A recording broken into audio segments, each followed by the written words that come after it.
ஸ்ரீமதே ராமானுஜாய நமஹ. ஸ்ரீமதே வரவரமுனையே நமஹ.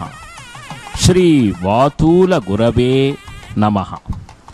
ஸ்ரீசைலேச தயாபாத்திரம் தீபக்தியாதி குணார்ணவம் யதீந்திர பிரவணம் வந்தே ரம்யஜா மாதரம் முனி லக்ஷ்மீநாத சமாரம்பா நாதயாமுன பிரணமத்யமா அஸ்மதாச்சார்ய பர்யந்தாம் வந்தே குரு பரம்பரா.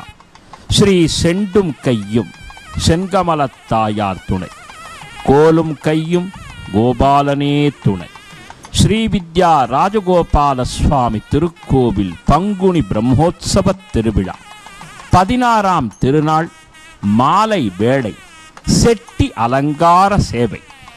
சர்வேஸ்வரனான பகவான் அதி அற்புதமாக ஒரே வஸ்திரத்தை இடுப்பிலே வேஷ்டியாக, தலையிலே முண்டாசாக, தனது தோளிலே அங்க வஸ்திரமாக சேர்த்து கொண்டு கொடி சம்மங்கி மாலை, அதி உன்னதமான மனோரஞ்சித புஷ்ப மாலை, ஜெண்பகப்பூ மாலை, கனகாம்பர மாலை ஆகியவற்றை சேர்த்து கொண்டு பரிமள சுகந்தமாக கையிலே சத்தியம், தர்மம், நியாயம், நீதி, உண்மை இவைகளின் சாட்சியாக விளங்கும் துலாக்கோலை ஏந்திய வண்ணம் காலையில் பக்தர்கள் தன்மீது செலுத்திய பக்தியை எடைபோட்டு பார்ப்பதாகவே, அவர்களுக்கு அருள் புரிவதாகவே பகவான் செட்டி அலங்காரத்திலே ஜெண்பக மன்னார் செண்டலங்காரன் திவ்யமயமான சேவைதனை தந்து தன் பக்தர்களின் பாபத்தை குறைத்து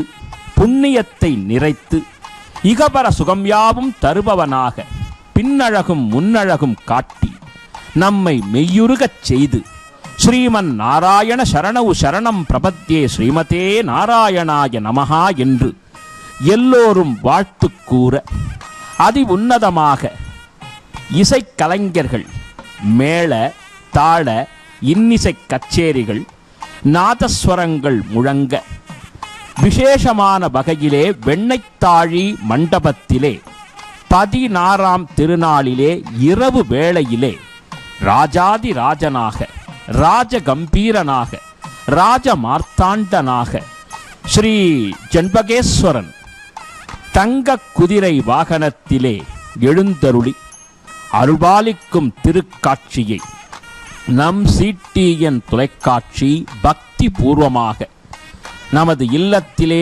அருள்பொங்கும் உள்ளத்திலே பதிவு செய்கிறது.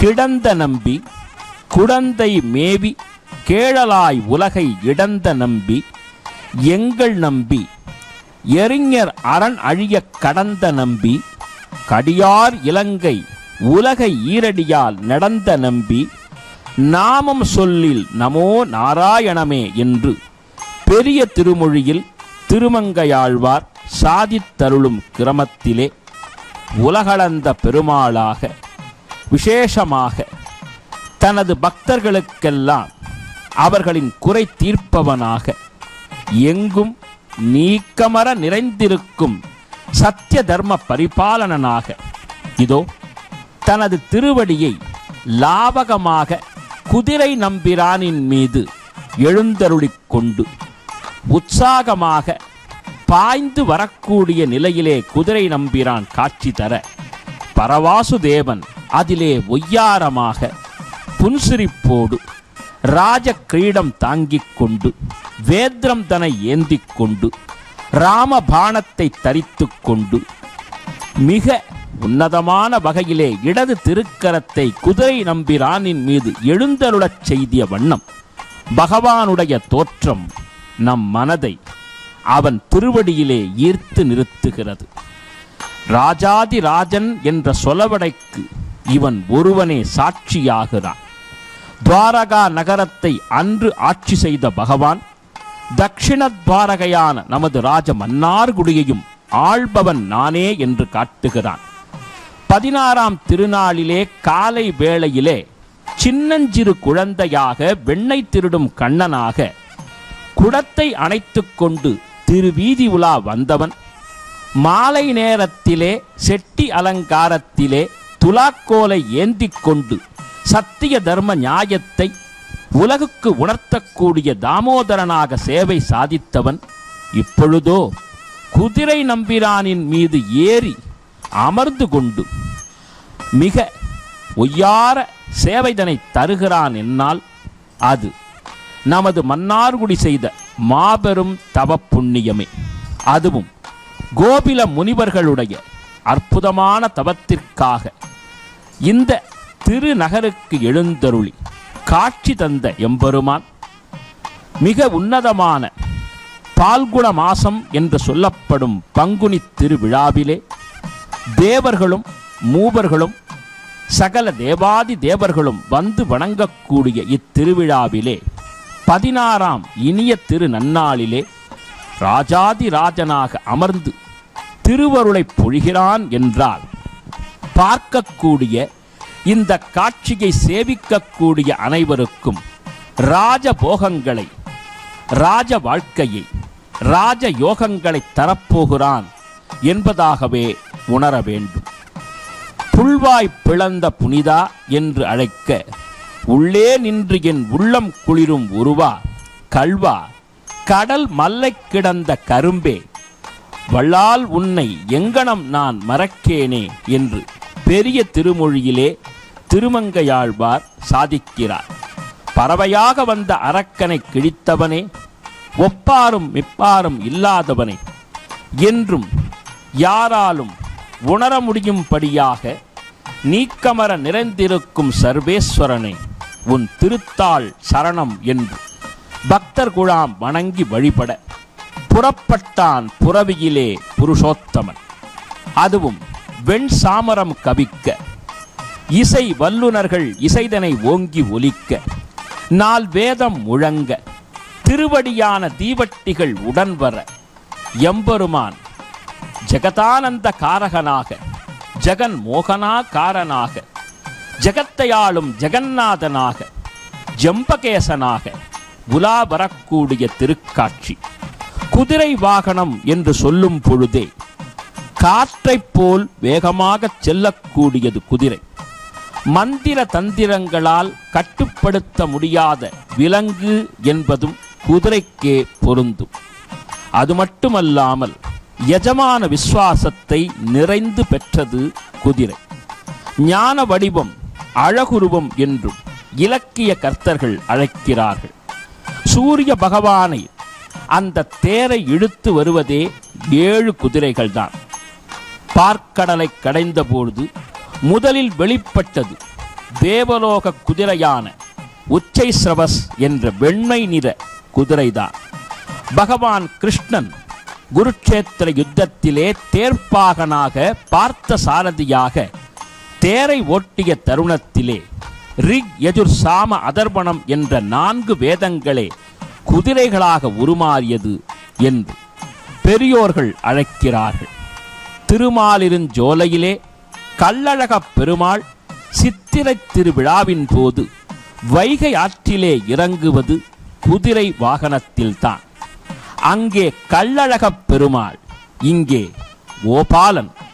இவ்வாறு இருவருமே தனது அற்புதமான அனுக்கிரகபூர்வமான இந்த வாகனங்களில் வருவதன் மூலம் நமது எண்ணங்கள் ஈடேறும்.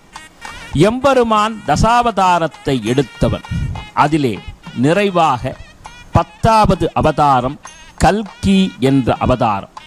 கலியுகத்தின் முடிவில் அவன் குதிரை முகத்துடன் தான் அவதரித்து குதிரை நம்பிரானில்தான் வாளேந்தி வந்து தீமைகளை அழித்து தர்மத்தை நிலை நிறுத்தி பிரபஞ்சத்தை ஏற்றருளப் போகிறான் என்று பாகவதம் சொல்கிறது. அந்த வதையிலே இதோ தங்க குதிரையை தரணியை ஆளும் தாமோதரன் மிக உன்னதமாக காம்பீரியமாக எழுந்தருளி வரக்கூடிய காட்சி ஒரு புறம் ராஜ வீதியிலே, ஆகாயத்திலே வான வேடிக்கைகள் மத்தாப்புக்களை தூவக்கூடிய காட்சி ஒரு புறம் என்னால், தேவர்கள்தான் அந்த மத்தாப்புக்களை பூக்களாக கொண்டு தூவி வான வேடிக்கை நிகழ்த்தி இந்த வாசுதேவனின் வரவுக்கு கட்டியம் கூறுகிறார்களோ என்று நினைக்கும் வகையிலே அற்புதமான காட்சி. எழிலுருவாக வரக்கூடிய பகவானுக்கு பக்தர்கள் தங்களது பக்தியின் நிமித்தமாக மாலைகள், பட்டாடைகள், பழங்கள், தீபங்கள் என்று சமர்ப்பித்து சந்திரனுடைய அம்சத்திலே, சந்திர வம்சத்திலே பிறந்த சர்வோத்தமனுக்கு இவர்கள் சமர்ப்பிக்கக்கூடிய பக்தியின் வெளிப்பாடான சகல வஸ்துக்களும் அவன் அருளால் பக்தர்களுக்கு சகல சௌபாகியத்தையும் அளிக்க வல்லதாக நமக்கே திரும்பி வரும் என்பதே உண்மையாகும். அந்த அடிப்படையில் சொல்லும் பொழுது மிக உன்னதமான வகையிலே குதிரையினுடைய வடிவத்தை சொல்லும் பொழுது குதிரை முன்னோட்டம் பின்னோட்டம், அதாவது வையாளி சேவை என்பர்கள். என்ன பொருள்? குதிரை முன்னாலும் பாய்ந்து சென்று ஓடி நடக்க முடியும். அதைப்போல் பின்னாலும் ஒரு குதிரையால் ஓடவும் முடியும், பின்னோக்கி நடக்கவும் முடியும். இது ஒரு வாழ்வியல் தத்துவம். மனிதன் வாழ்வில் முன்னேற வேண்டும், படிகளை தாண்டி வர வேண்டும். அதே சமயம் பின்னோக்கி செல்வது என்பது அறியாமையின் வடிவம். எனவே வாழ்விலே ஏற்றங்கள் உண்டு, இரக்கங்கள் உண்டு. சில சமயங்களிலே மனிதன் முன்னேறி செல்லும் பொழுது தடைகளாக பல்வேறு ரீதியிலாக கிரகங்கள் பின்னோக்கி இழுத்தாலும் அது கண்டு பயப்படாமல் மனதை மதுசூதனனிடத்திலே, மாதவனிடத்திலே, கோபாலனிடத்திலே செலுத்தி இவை அனைத்தும் உனது லீலைகளே என்று சொல்லி அவனை சிந்தித்து நாம் ஒவ்வொரு அடியாக எடுத்து வர வாழ்வில் முன்னேற்றம் நிச்சயம். எனவே வாழ்க்கை என்ற குதிரையை எம்பெருமானுடைய அருள் என்ற கடிவாளத்தின் மூலம் பக்தன் பெற்றால் அதன் மூலம் அவனது வாழ்வு அற்புதமாக தர்மத்தின் வழியிலே செல்லும். எனவே நாம் செல்லக்கூடிய வழி வெல்லக்கூடிய வழியாக அமைய வேண்டுமென்னால் நாம் அந்த கோபாலனின் சரணார விந்தங்களிலே சரண் புக வேண்டும். ஆதி காலத்திலே அஸ்வமேத யாகங்களில் முக்கியத்துவம் வாய்ந்ததாக நடுநாயகமாக போற்றப்பட்டது குதிரைகள்தான். ஒரு அரசன் தான் பெற்ற வெற்றியை பறைசாற்றுவதற்கு அஸ்வமேதம் என்ற யாகத்தை வளர்த்து தனது இராஜாங்க குதிரையை சுதந்திரமாக அவிழ்த்துவிட அது எங்கெங்கெல்லாம் செல்கிறதோ அந்த பகுதியில் இருக்கும் மன்னர்கள் ஒன்று அதனுடைய பேராண்மையை ஏற்றுக்கொள்ள வேண்டும், அல்லது எதிர்த்து போரிட்டு வென்றால் அவர்கள் வசம் அந்த தேசம் செல்லும். இல்லையேல் அந்த சிறு பகுதியும் அந்த அரசர் வசம் வந்துவிடும். இவ்வாறு அஸ்வமேத யாகங்களுக்கெல்லாம் குதிரைகளையே பயன்படுத்தினர். எனவேதான் ஸ்ரீ ராமச்சந்திர மூர்த்தியும் அஸ்வமேதம் யாகம் வளர்த்தார் என்று ஸ்ரீமத் ராமாயணம் சொல்கிறது. பாரத தேசத்தினுடைய பொற்காலம் என்று சரித்திரம் குறிப்பிடக்கூடிய குப்த பேரரசு காலத்திலே சமுத்திரகுப்தர் என்னும் மாமன்னர் தான் திக்விஜயத்தை வெற்றி கொண்டதன் நினைவாக அஸ்வமேத யாகத்தை நிகழ்த்தினார் என்று அலகாபாத்தூன் கல்வெட்டு சான்று தருகிறது. அனைத்திற்கும் மேலாக பகவானே பரிமுக கடவுளாக வந்து பிரம்மனுக்கு வேதத்தை புகட்டியருளி சரஸ்வதிக்கு ஆச்சாரியனாக உயர்ந்தான். ஹயக்ரீவனாக ஞானானந்தமயம் தேவம் நிர்மல ஸ்படிகாகிருதி ஆதாரம் சர்வ வித்யானா ஹயக்ரீவம் உபாஸ்மஹே விசுத்த விஜான கணஸ்வரூபம் விஜான விஸ்ரானன பத்த தீக்ஷம் தயாநிதிம் தேகபிருதாம் சரண்யம் ஸ்ரீ ஹயக்ரீவம் சரணம் பிரபத்யே என்று ஸ்ரீ ஹயக்ரீவ சோஸ்திரத்தினால் எம்பெருமானை கண்டு அந்த ஹயக்ரீவ பெருமாளின் அருளால் அளவற்ற மந்திர சாஸ்திரங்களாக தனது செய்யுளை அமைத்து மிக பெரும் மகானாக வணங்கப்பட்டவர் சுவாமி வேதாந்த மகாதேசிகர். அவரது ஹயக்ரீவ சோஸ்திரமே இக்காலத்திலும் படிக்கக்கூடிய மாணவ செல்வங்களுக்கு அற்புதமான பலத்தை தருகிறது. மூளையின் வளத்தை தருகிறது, வெற்றியை பெற்று தருகிறது. அது யாராக இருப்பினும் சொல்வாக்கும் செல்வாக்கும் வாழ்விலே வெல்வாக்காக வர வேண்டும் என்னால் ஹயக்ரீவரின் கிருபை அத்தியாவசியமானது. எனவே அந்த ஹயக்ரீவனாகவே பகவான் அவதரித்து பல ஆச்சரியங்களை நிகழ்த்தினான். எனவேதான் அந்த ஹயக்ரீவனாக கோபாலனே வந்துவிட அதற்கு தன் முகத்தை, அதாவது குதிரையின் முகத்தை கொண்டு ஹயவதன பெருமாளாக காட்சி நல்கியதால் தனது இனத்திற்கே பெருமை சேர்த்த பகவானை சுமந்து கொண்டு புரவி, அஸ்வம், குதிரை என்று பல்வேறு பெயர்களில் வழங்கப்படக்கூடிய அந்த அதி அற்புதமான குதிரை நம்பிரான் ராஜ வீதிகளின் வழியே பகவானை எழுந்தருளச் செய்து கொண்டு, இவன் திருவடியை பற்றுங்கோள், அவன் திருவடிதான் நமக்கு ஐஸ்வர்யத்தையும் ஞானத்தையும் பலத்தையும் தேஜஸையும் முக்தியையும் சகல சௌபாகியத்தையும் தந்தருளும் என்று காண்பித்து தருகிறது குதிரை வாகனம். அத்தா அரியே என்று உன்னை அழைக்க பித்தா என்று பேசுகின்றார் பிறர் என்னை, முத்தே மணியே மாணிக்கமே முளைக்கின்ற வித்தே உன்னை எங்கனம் நான் மறக்கேனே என்று பெரிய திருமொழி பேசுகிறது இந்த பரவாசு தேவனை குறித்து. எனவே நாம் குதிரை நம்பிரானில் வரக்கூடிய பெருமாளை வணங்கினால் நமது வாழ்வில் எதிர்வினை சக்திகள், எதிர்மறை எண்ணங்கள் தவிடுபொடியாகும் என்று சொல்லப்பட்டுள்ளது. மூளை நன்கு செயல்பட்டு அதிலே உன்னதமான விஷயங்கள், நல்ல விஷயங்கள், ஒழுக்கம் ஆகியவை மனிதனிடத்திலே அபரிமிதமாக வெளிப்படும் என்று சொல்லப்பட்டுள்ளது.